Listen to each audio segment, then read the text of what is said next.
os sinais dos tempos. Lucas 12, versículo 54, né, dando continuidade à nossa exposição no livro de Lucas. Vamos terminar o capítulo 12 hoje. Diz assim, Lucas 12, 54. E ele também dizia às multidões: quando veio desaparecer uma nuvem no ocidente, logo dizeis, vai chover, e chove. E quando veio de soprar o vento sul, dizeis, vai fazer calor, e faz. Hipócritas, sabeis decifrar o aspecto da terra e do céu, então, como não sabeis decifrar este tempo? E por que não julgais também por vós mesmos o que é justo?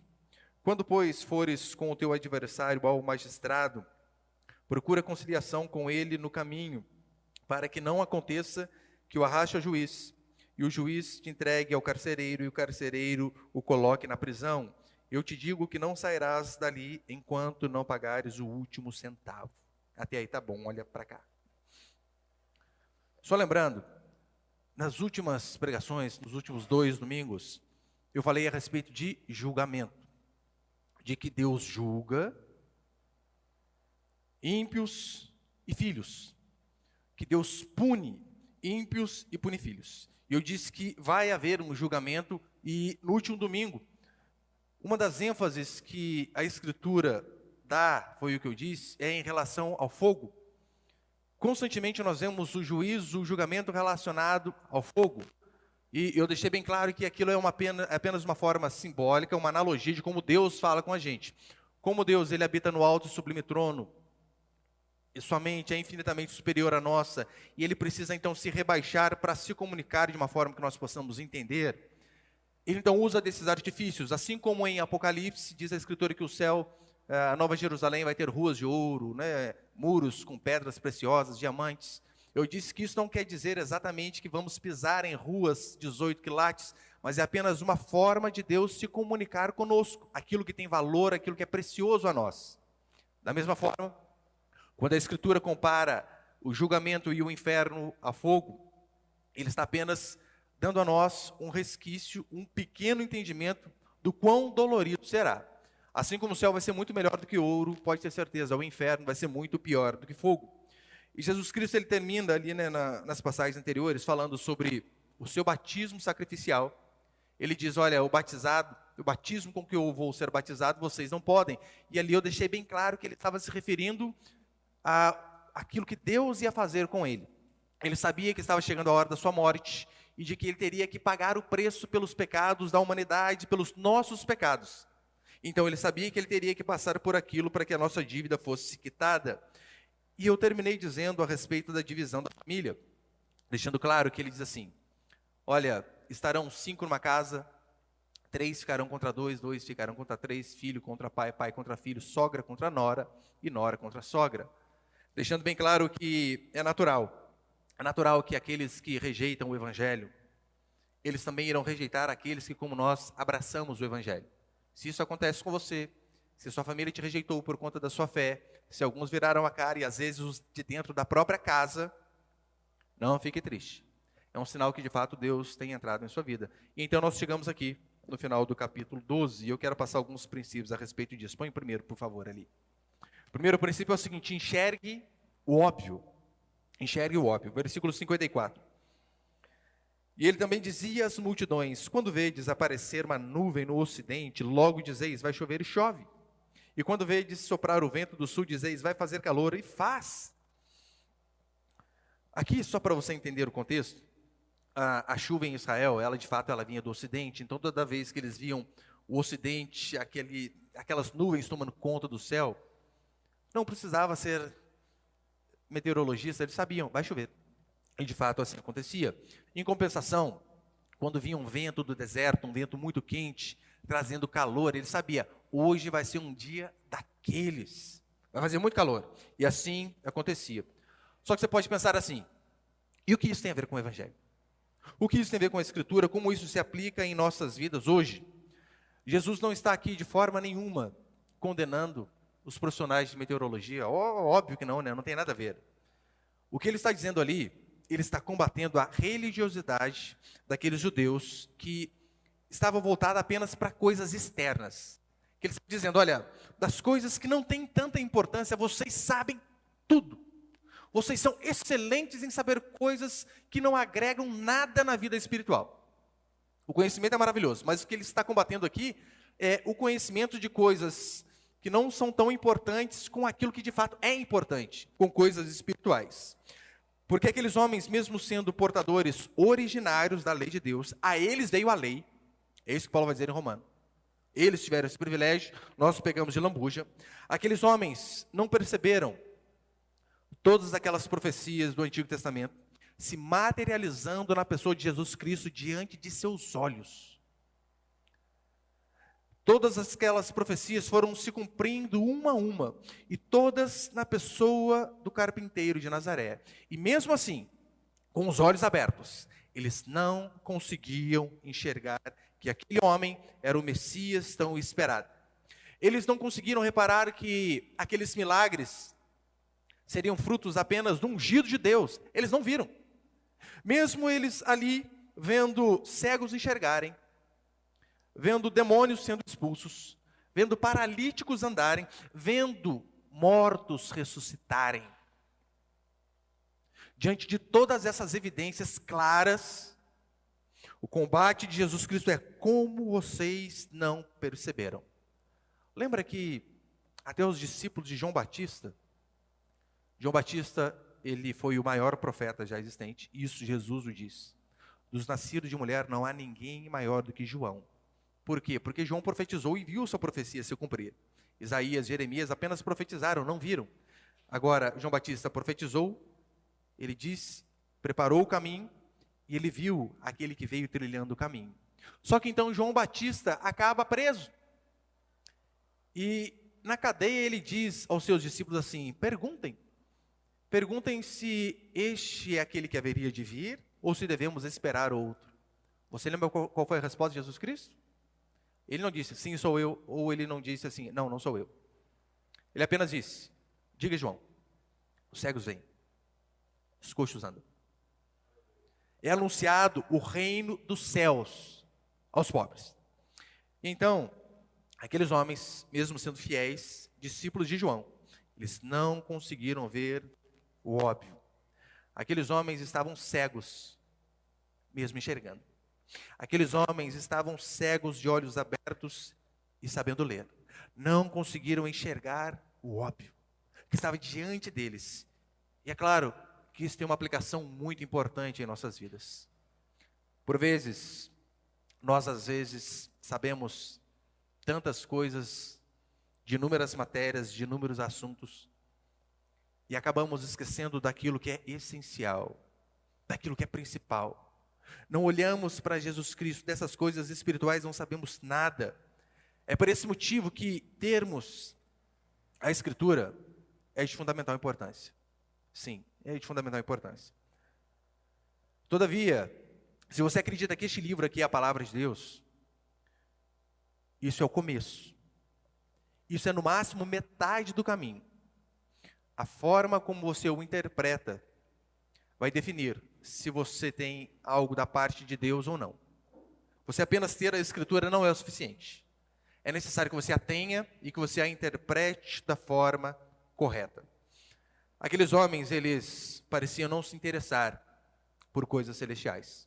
Pareciam não se interessar pelo reino de Deus. Tanto é que no versículo 56, vai dizer assim, né? Hipócritas, sabeis decifrar o aspecto da terra e do céu, então como não sabeis decifrar este tempo? O que ele está dizendo é, acordem, atentem para as coisas espirituais, olhem para aquilo que é importante. Por quê? Porque aquele dia se aproxima. Constantemente Jesus disse isso, seus discípulos, os apóstolos disseram isso. Aquele dia se aproxima, Jesus está próximo de voltar. E mesmo Jesus dizendo isso a eles, mesmo eles vendo coisas que nenhuma geração viu, eles não conseguiram enxergar. Todavia, isso não é novidade. Sabe por quê? Lembra Noé, quando ele, chamado por Deus, começa a construir a arca e começa a pregar que um dia viria o juízo, só que em forma de dilúvio. Aquilo era apenas uma forma de mostrar um juízo futuro que viria, esse que vai vir sobre nós um dia. Noé, então, ali ele começa a dizer, olha, vai vir chuva, vai vir chuva. E Jesus, quando ele cita Noé, ele diz assim: nos dias de Noé, as pessoas casavam-se, davam-se em casamento, comiam, bebiam, coisas que são muito boas de se aproveitar. Casamento, comer, beber, coisas fantásticas. Só que essas pessoas, por conta de se preocupar apenas com essas coisas terrenas e naturais, se esqueceram da mensagem daquele homem, que um dia viria o juízo. O que aconteceu? Todos morreram. Não deram ouvidos. Não caia, meu querido irmão e irmã, na maldita ilusão do carpe diem, do viva o momento, do vida louca, dizendo o que importa é aproveitar o momento, viva o hoje. Uma que as pessoas que têm essa filosofia de vida, né, viva o momento nem sempre é bom. Você sabe, mesmo pessoas que destravam a mente e tentam enxergar pontos positivos em tudo, há dias de chuva, há dias onde a vida se endurece e nós precisamos ser mais duros do que a vida.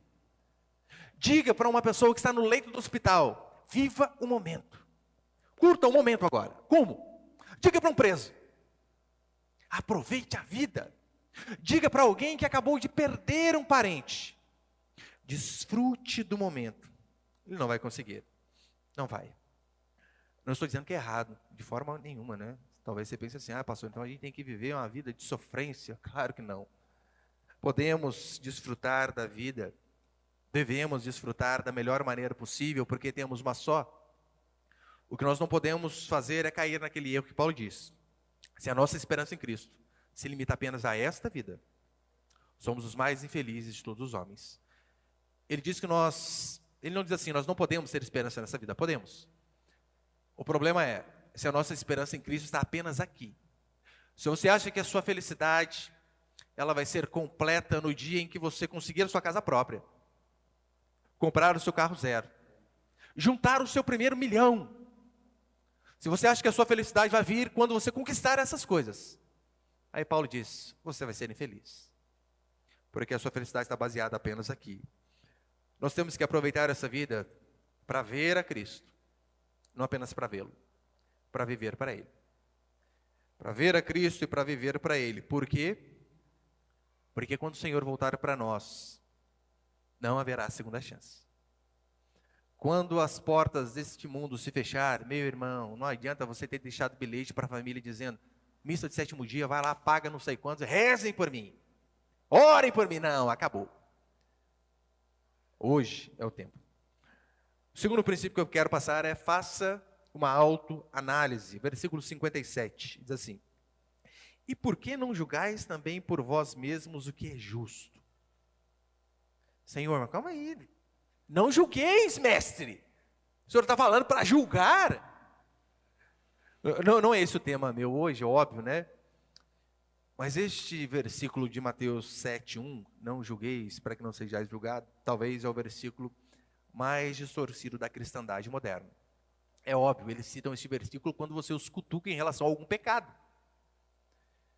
Esses dias um rapaz ficou bravo comigo porque eu fiz um artigo onde eu escrevi Deus normal, né? Como a gente escreve, D-E-U-S. Então ele me mandou uma mensagem dizendo o seguinte: não chame Deus de Deus, chame-o pelo nome certo, YHWH. Sabemos que é apenas uma tradução aportuguesada, né? E eu disse assim para ele: óbvio, você está certo.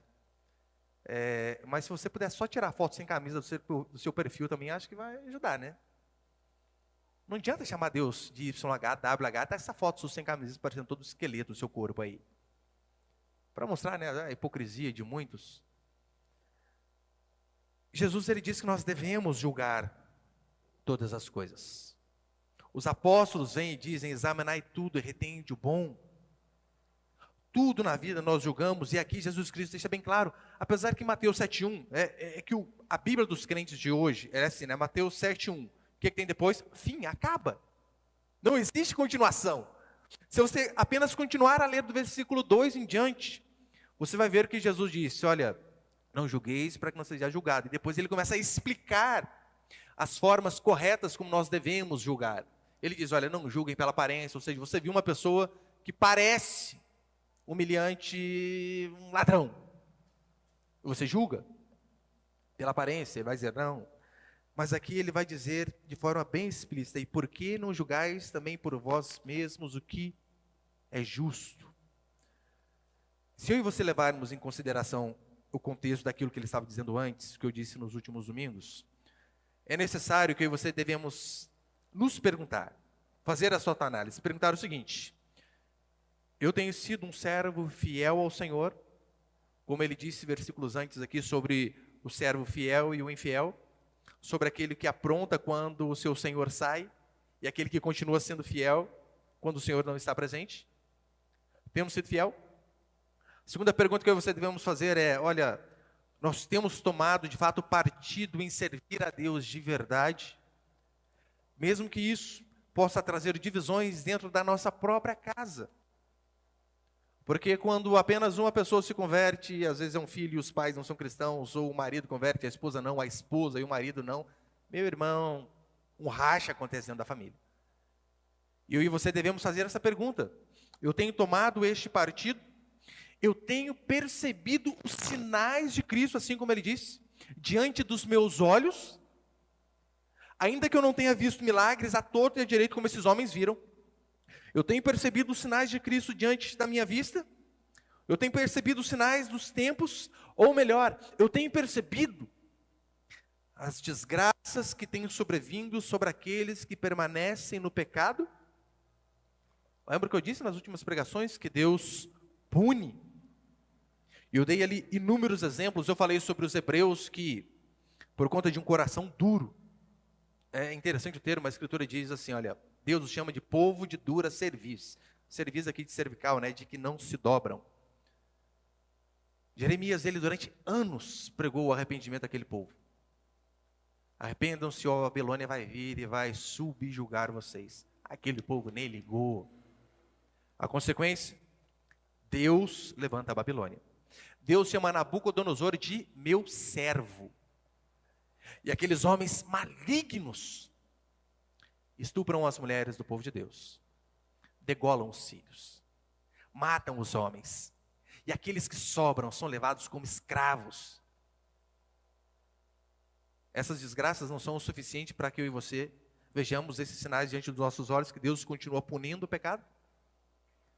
Se olharmos para Davi, o homem segundo o coração de Deus, não é possível que isso não nos cause temor, sabendo que ele, o homem segundo o coração de Deus, foi punido de uma forma terrível, por conta de uma olhadinha em uma moça que estava se banhando, displicentemente. Olha o que aconteceu na vida dele. Um filho expôs outra filha, um filho matou outro filho. Um filho saiu com todas as suas mulheres, em cima do telhado para todo Israel ver. Tomou o reino do pai. E diz a escritura que a desgraça nunca mais deixou a família de Davi, por conta de um começo com uma olhadinha. E os pecados foram piorando. Mas ainda que você não atente para esses exemplos bíblicos, você não consegue ver o pecado afundando pessoas constantemente ao nosso lado? Pessoas que talvez durante tempos andaram conosco, firmes na igreja, mas de repente viraram a cabeça. E a desgraça tem aumentado a cada dia mais. Você não consegue ver? Deus subjugando essas pessoas? Casamentos sendo arruinados? Filhos se perdendo a cada dia mais? De pessoas que você conhecia, que você conhece? Você não consegue perceber por vezes a desgraça que tem ocorrido em sua própria vida por conta dos seus pecados, mesmo dentro da igreja? Não consegue perceber? Você sabe, né? Tem o sábio, o inteligente e o burro. O sábio é aquele que vê o erro de alguém e não vai por aquele caminho. O outro errou, eu não vou andar naquele caminho. O inteligente, ele está um nível um pouquinho mais abaixo, ele aprende com os seus próprios erros. O burro, mesmo sendo constantemente flagelado, não se dobra, não aprende, não se arrepende e continua fazendo o que é errado. Quantos Quantos casamentos eu conheço, e vocês conhecem, que tem definhado, que tem acabado por conta de princípios básicos que não têm sido obedecidos? Muitos. Quantas vezes eu já ouvi vários irmãos dizendo para mim que, olha, a minha esposa se arrumava tanto antes, agora nós estamos casados há 10, 12, 15 anos, não se arruma mais. Porque a gente é crente, a gente está casado, eu não preciso mais conquistá-lo. Sendo que isso é um erro. A nossa igreja está cheia de grávida agora. Gravidez não é motivo para não se cuidar. Principalmente depois que tem a criança. O que muitas mães fazem? Depois que tem a criança, mas não querem saber nem de pentear o cabelo, porque se acha no direito. Ai, criança o dia inteiro. Perfume nunca mais, a não ser aquele cheiro de leite azedo que exala na casa inteira. E acha que não precisa. Não precisa se cuidar, mas isso é um absurdo. Irmã, você deve constantemente lembrar que você tem uma dívida de amor, carinho e tempo para com seu marido. Independente de quantos anos de casado vocês tenham. Quantos maridos que por conta de não exercerem o seu papel fundamental dentro do lar de liderança, o casamento começa a ir para o ralo. O advento feminista tem entrado dentro da igreja e tem desgraçado muitos casamentos cristãos. E os homens não percebem e acabam afrouxando. Eu digo isso, não estou dizendo, meu irmão, que você vai ser um troglodita, né? Chegar na sua casa, eu que mando aqui, pá, meter a mão. Não, mas os homens devem liderar, é o que diz a Escritura. E olha, eu devia ter notado desde o começo, que eu fui consagrado pastor, mas o tanto de irmãs que já falaram assim para mim, pastor, como eu queria que meu marido mandasse em casa. Mas eu tenho que fazer tudo, ele não sabe nada. Se eu não tomar regra, as coisas não funcionam. E as pessoas acham que isso é normal. Isso acaba com o casamento. Que as mulheres, no fundo, mais desejam, sabe o que é? Alguém que as lidere. Alguém que as governe. Alguém que diz assim, aqui tem homem nessa casa. Eu não estou dizendo ser grosso, óbvio que não, né? Mas alguém que lidere. Homens devem governar e amar as suas esposas de fato e de verdade. Elas clamam por isso e esse é um dever nosso. Devemos lembrar de Efésios que diz que, se necessário for, devemos morrer pela esposa. Morrer. Hoje em dia, eles não fazem nada disso. E muito por culpa das mulheres, que querem encabeçar tudo e por conta disso a vida é uma desgraça. Por isso, minha querida, talvez um exemplo que você tem que ter de marido secular seria o Júlio. Aquele cara trabalha em 2 trabalhos para dar uma vida boa para a esposa. É o que falta às vezes muitos maridos fazerem, se desgastarem no trabalho, para que a esposa não precise se desgastar. Não espere o seu casamento acabar, os filhos se perderem, para que então você perceba o óbvio, que você precisa de Jesus Cristo em sua vida. Esses homens não viram aquele Cristo Jesus diante dos seus próprios olhos. Por isso, eles sabiam de tudo, mas não atentaram para o mais importante. Não espere vir o desemprego, não espere quebrar financeiramente, não espere que a dificuldade bata a porta, para que você perceba o quanto você precisa de Jesus Cristo. Terceiro princípio é o seguinte: reconcilie-se com Deus enquanto há tempo. Jesus aqui ele está concluindo o discurso, e ele de fato faz um chamado dramático. Dramático ao mesmo tempo aterrorizante. Ele exorta cada ouvinte a fazer as pazes com o próximo e também com Deus. Com os dois. Com o próximo e com Deus. E se você ver, Jesus ele fala, ele repete, ele ilustra, ele fala novamente, ele desenha, tudo para que eu e você venhamos entender. Olha o versículo 58 que ele diz: quando, pois, fore com teu adversário ao magistrado, procura a conciliação com ele. Alô? Alô, calma aí, gente. Alô? Acho que está saindo, irmão. Volta aí, versículo 58. Quando, pois, fores com o teu adversário ao magistrado, procura conciliação com ele no caminho, para que não aconteça que ele te arraste ao juiz, e o juiz te entregue ao carcereiro, e o carcereiro te coloque na prisão. 59.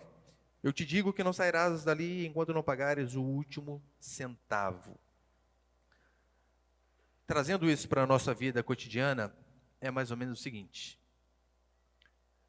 quando você for acusado por alguém de um erro, o que você precisa fazer é, o quanto antes, se arrepender e se reconciliar com essa pessoa.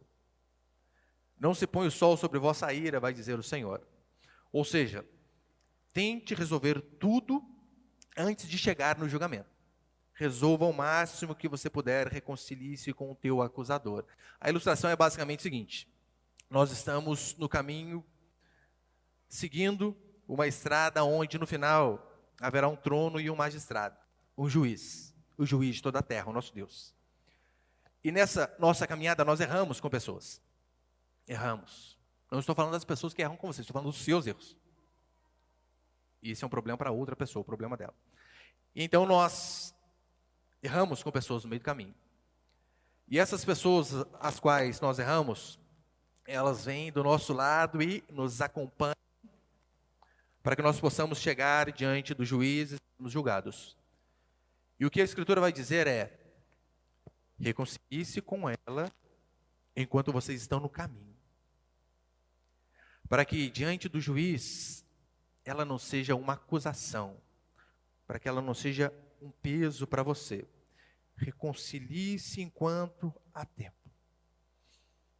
Quantas vezes nós somos acusados de erros e em vez de nos conciliarmos pedindo perdão e resolvendo, entra por aqui e sai por aqui? Porque se tem alguém, meu irmão, que detesta pedir perdão, se humilhar e dizer que errou, e se alguém sabe quem é? Você. Eu. Todos nós somos assim. Crianças são assim. É impressionante. Eu falo para você que o meu terceiro, 4 anos, às vezes ele erra alguma coisa, eu digo: peça desculpa para o seu irmão. Pensa numa dificuldade de falar: desculpa, Cauã. Desculpa, Samuel. Não fala. Às vezes precisa apanhar para falar essa palavrinha que parece que não sai. 4 anos para falar de desculpa. Quantas pessoas não nos acusam? Você que é casado, quantas acusações da sua esposa não estão pesando sobre você? Quantas acusações de maridos tratarem mal as suas esposas, esquecendo-se que o mandamento é tratá-la como parte mais frágil, viver e morrer por ela. Essa semana eu conversava com uma irmã que chegou ao absurdo de me dizer que o marido dela não a deixava ver os seus pais. Eu disse: por qual motivo? Vontade própria. Nenhum motivo. Nem quando ele está trabalhando. Ele disse que não quer que eu veja os meus pais, que moram a 5, 10 minutos da minha casa. E eu disse a ela: tem algum motivo? Não, pastor. Ele disse que não quer. Quantos maridos ignorantes, desrespeitosos, quantos maridos que acham que o simples fato de cumprir com suas obrigações no lar, que é trazer sustento, provisão e pagar todas as contas, todas em caixa alta. Quantos maridos às vezes acham que o simples fato de trazer alimento para dentro de casa e pagar as contas é o suficiente, e por conta disso tratam mal a mulher? Isso é um absurdo. E é claro, né? Existem aqueles que nem isso fazem. Nem isso. Existem homens que eles não põem o sustento dentro de casa. Eles querem que a esposa cuide dos filhos, da casa, e ainda ajude a pagar as contas. Meio a meio. Absurdo. Quantas acusações dessas não estão sobre muitos maridos? O que eu e você devemos fazer? reconciliar com a acusadora enquanto estamos no caminho. Enquanto há tempo. É óbvio, né? As mulheres não são essa santidade toda que elas acham. Quantas mulheres não acham que elas devem governar o lar? Por conta disso, desrespeitam a autoridade que Deus instituiu na casa. O marido, sim, Deus o instituiu como cabeça do lar. Mas falam de qualquer jeito. São autoritárias, querem usurpar a liderança do marido. Você precisa, minha irmã, aprender a ser submissa. Aprender a honrar o marido ao qual Deus colocou na sua vida. Saber que isso glorifica a Deus.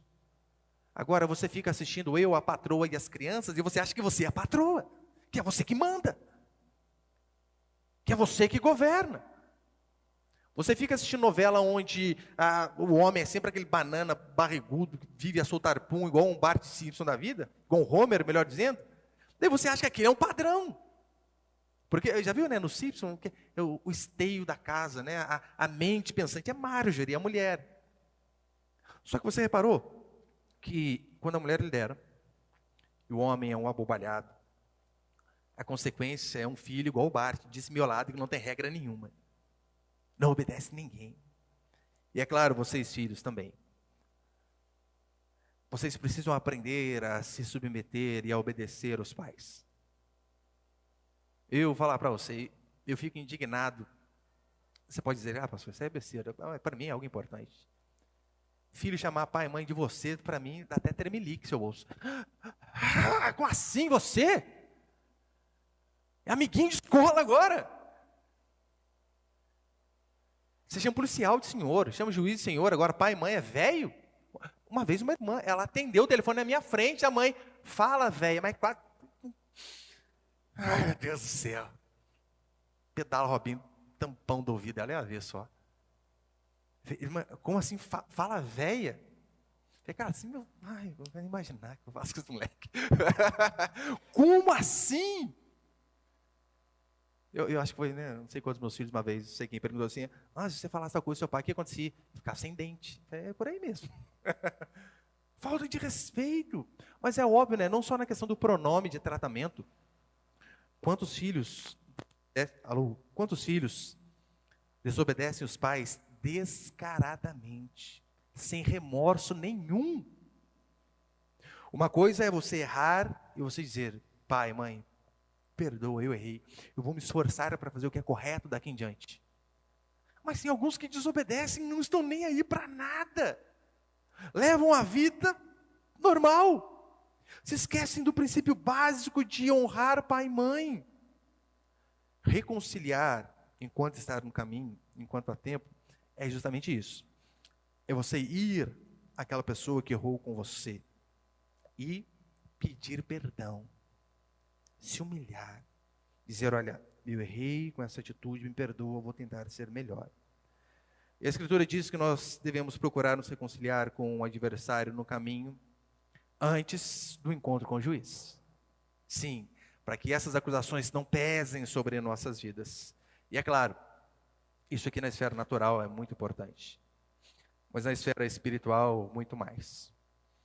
Eu e você devemos levar a sério e fazer uma autoanálise para ver como está a vida, a nossa obediência ao nosso Deus, em relação ao nosso Senhor, porque nós um dia vamos prestar conta a este juiz, inclusive das coisas que erramos contra ele.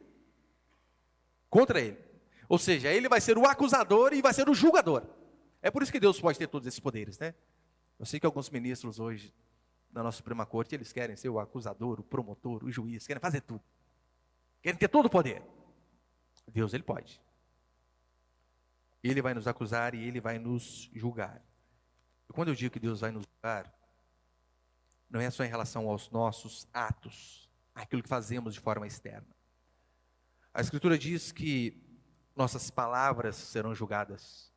É tão interessante que o Senhor diz assim, não sai de vossa boca nenhuma palavra frívola. Frívola é aquela palavra dita sem o sabor, né? Alô? É aquela palavra dita sem o labor, sem ter pensado antes. Sabe quando você fala alguma coisa? Mas eu falei sem pensar, né? Falei de cabeça quente, né? Eu não tive o trabalho de fazer um raciocínio antes de falar. Falei por falar. É mesmo? Vai ser julgado por essas palavras. Não, eu falei e estava de cabeça quente. Não, para Deus não cola, não. Não cola. Por nossas palavras, por nossas ações, por nossas omissões. Aquilo que fazemos de errado, mas aquilo que deixamos de fazer correto também.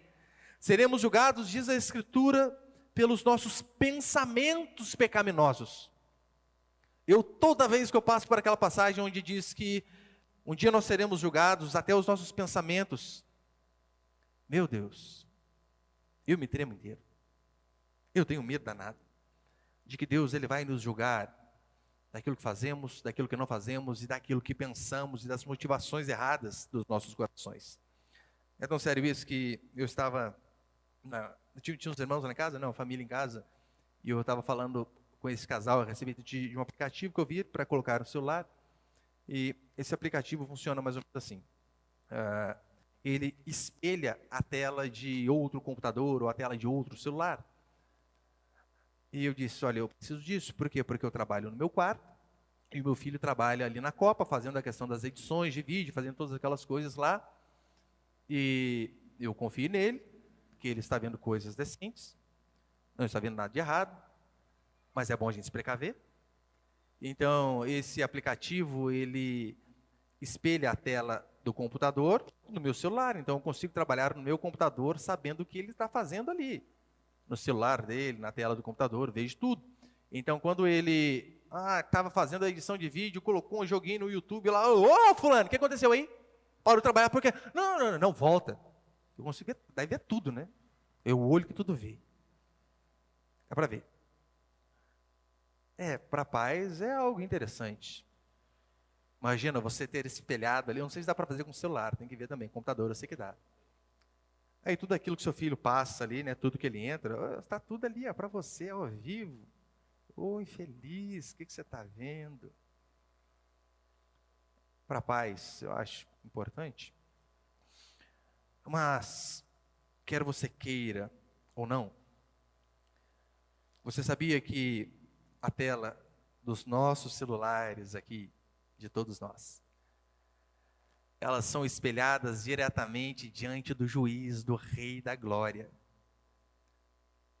Ninguém foge.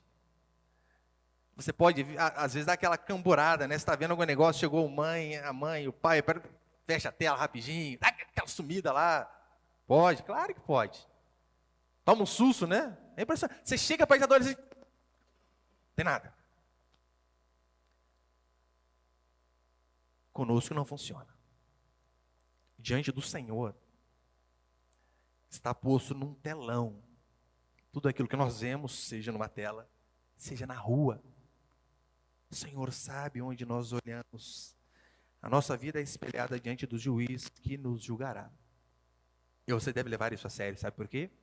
Paulo diz assim, porque importa que todos nós compareçamos diante do tribunal de Cristo para sermos julgados por tudo que fizemos por meio do nosso corpo.